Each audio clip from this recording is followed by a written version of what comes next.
13 taong gulang na tindero ng balot ang humahataw ang magandang boses sa pagkanta sa bayan ng Alanginan, Batangas.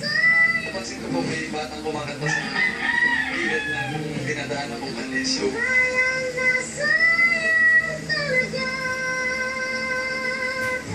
Ang una pong pumasok sa akin ay si Laika Gayranod. Kaya po, ano po agad sa isip ko na i-video yung bata. Siya si Chris Del Rosario. Umabot na sa 600,000 ang nag-like sa YouTube video ng batang magbabalot. Nahihirapan na ako. Sa likod ng mataas niyang tinig at pagiging masayahin, malungkot pala ang kanyang buhay. Hindi pa man siya ipinapanganak sa mundong ito, namatay na ang kanyang ama. Ipinaampon siya ng kanyang ina sa kanyang tiyahin nung siya'y 11 taong gulang. Hindi na niya naipagpatuloy ang pag-aaral dahil sa kagustuhan na niyang maghanap buhay upang makatulong sa kumangkot sa kanya. Madiskarte sa buhay si Chris. Ginamit niya ang kanyang magandang boses para makabenta ng maraming balot.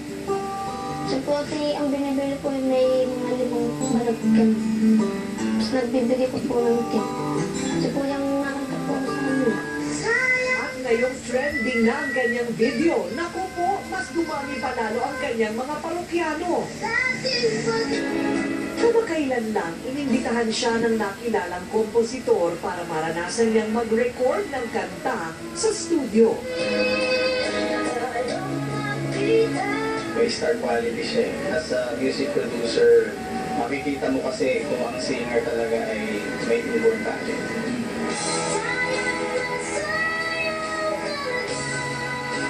Artist siya.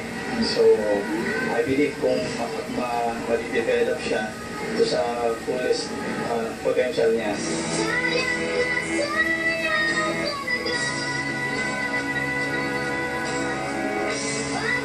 Inilapit ng Rated K sa Superhero Friends Foundation para mabigyan ng scholarship at makabalik sa eskwela si Chris. Ganda talaga makatapos ka rin ng pag-aaral. Maraming salamat po dahil sa mga kapag-aaral na po.